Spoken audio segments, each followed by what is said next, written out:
सबैजनाले ध्यानपूर्वक सुन्नु होला। हिजो हामी 24 अध्याय पढ्दै थियौँ। आज 25 अध्यायमा पुग्दैछौँ। हिजो गोमाले व्रत गरेको प्रभावले, स्वस्थानी माताको व्रतको प्रभावले हराएको आफ्नो छोरा अनि नवराज टुप्लुक्क घर आइपुगे।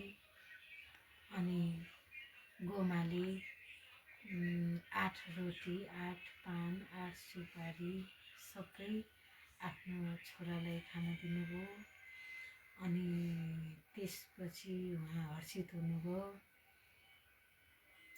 अनि खाना दिइसकेपछि सदा परमेश्वरी माताले, स्वस्थानी माताले रक्षा गरून्, तिम्रो मन पनि भक्ति चित्त लागोस् भनी आशीर्वाद दिनुभयो।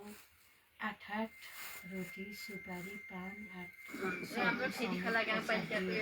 हरिहर कृपाले लावण्य देशको राजा बनेर कपालमा हात राखेर भौस भनेर आशिष पनि दिनुभयो।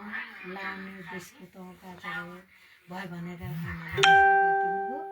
नवराज पनि स्वस्थानी माताको प्रसाद खाई माताका चरणमा दण्डवत गरेर लावण्य देशतर्फ लाग्नुभयो भनेर हामीले हिजो 24 अध्यायमा पढेका थियौँ। आज हामी 25 अध्यायमा पढ्दैछौँ। कुमारजी आज्ञा गर्नुहुन्छ, हे अगस्त्य मुनि। त्यहाँ पछि लाउँडे देशमा मन्त्रीहरूले हात्तीलाई सुवर्ण कलश र फुलको माला दिएर राजा खोज्न लगाएका थिए। लोकले नाना वस्त्र अलङ्कार पहिरी ऊ भन्दा ऊ राम्रो भएर राजा होइजान्छु जाउला कि भनेर हात्तीको नजिक नजिक अघि पछि लागेर हिँड्न थाले। सबैजना राजा एउटा हात्तीलाई अनि माला पहिराइदिने, अनि त्यसलाई हात्तीले जुन मान्छेलाई माला लगाइदियो उसैलाई राजा बनाउने भन्ने थियो। त्यस समयमा सबै मलाई हात्तीले माला लगाइदिन्छ कि भन्दै अगाडि पछाडि भएर हिँडेका थिए। अब नवराज त एकदम नर्मल साधारण भएर बसिरहनु भएको थियो। उनीलाई गएर अनि नवराजलाई अनि हात्तीले माला लगाइदिएपछि त अनि होइन हात्ती नै बोलाएछ क्या हो, हामी यस्तो राम्रो अब यताउता भएको मान्छेलाई माला हात्तीले लगाइदिएन। अनि नवराज त्यस्तो त्यो केही पनि नजानेको केही पनि नबुझेको जस्तो त्यस्तालाई पनि माला लगाइदियो, हात्ती नै बोलाएछ कि भन्ने कुरो यहाँ यसरी बताएको छ कि। अनि अब भगवान ऊ त हात्ती त एउटा भगवानको रूपबाट आएको थियो। त्यही भएर उसले त भगवानको वरदान पाइसकेको थियो पहिल्यैबाट। यो कुरा त अरूलाई थाहा थिएन। जसले राम्रो कर्म गर्छ त्यसले मात्रै राजगद्दी मिल्छ, पाइन्छ।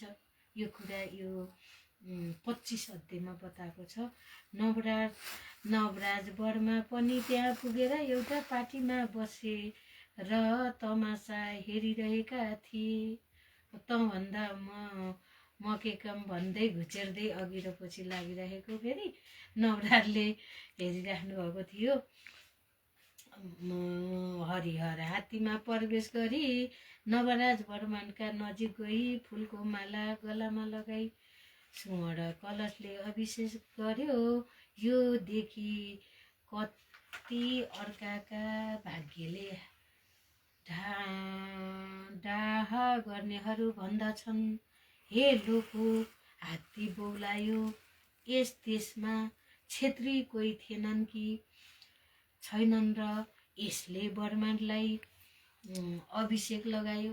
त्यो त यस्तो भनेछन् सबैजनाले, हात्ती बोलायो, यहाँ क्षेत्री कोही छैनन् कि बर्मनलाई गएर अभिषेक गर्यो भनेर भन्न लागे। त्यसैमा कसैले हात्ती बौलाएको होइन, तिमीहरू नै बौलाएको हो। मुखले बोल्न नजाने पनि हात्ती देउता हो। हे मूर्ख जस्ता मनुष्य हो।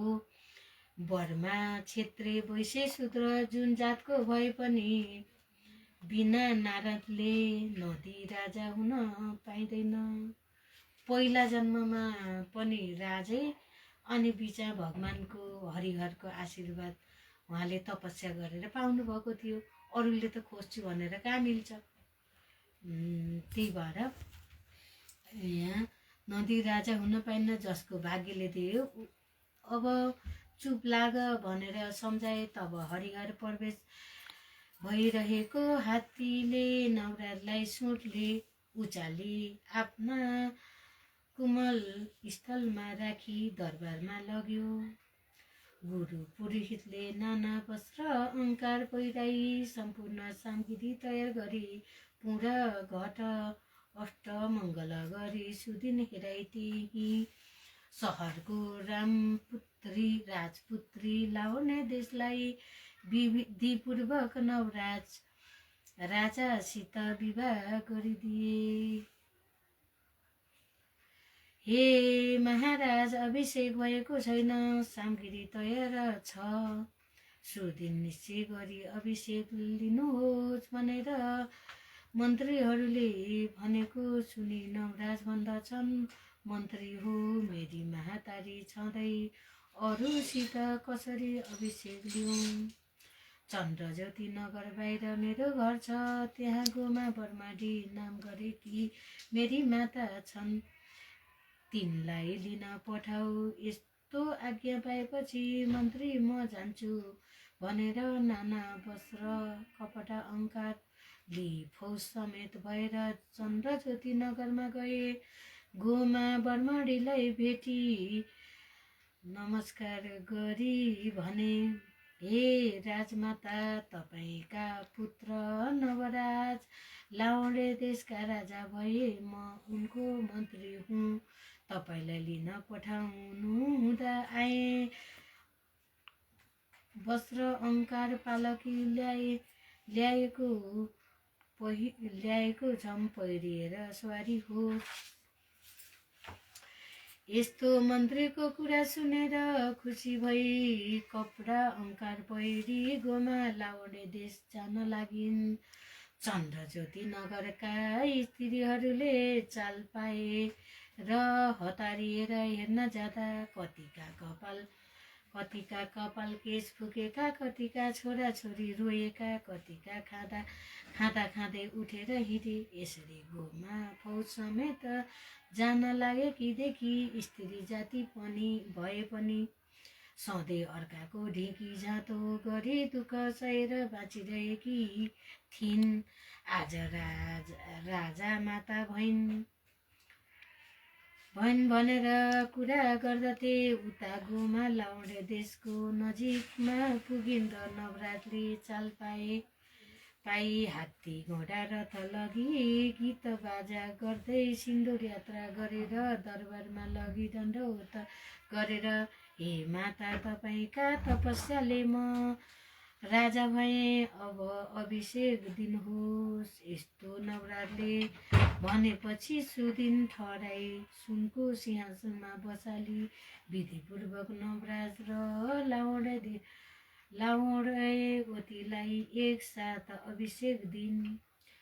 राज्याभिषेक समारोह सकेपछि गुरु पुरोहित सबैलाई भोजन गराई दक्षिणा दिएर विदा गरे। हात्ती घोडा रथ सहित गीत बाजा गर्दै सिन्दुर यात्राका साथ दरबारमा जाँदा भए। इति श्री स्कन्द पुराणे केदारखण्डे महागमात्म्य कुमार अगस्त्य संवादे श्री स्वतन्त्र परमेश्वरी व्रत कथा नवराज राज्याभिषेकको नाम पञ्चविंशो अध्याय 25औं अध्याय श्री सुस्तानी परमेश्वरी माता की जय, श्री सुस्तानी परमेश्वरी माता की जय, श्री सुस्तानी परमेश्वरी माता की जय, परम पिता परमात्मा की जय, आदि सनातन देवी देवता धर्म की जय, घरका कुल पितृ की जय, घरका इष्ट देव की जय जय जय।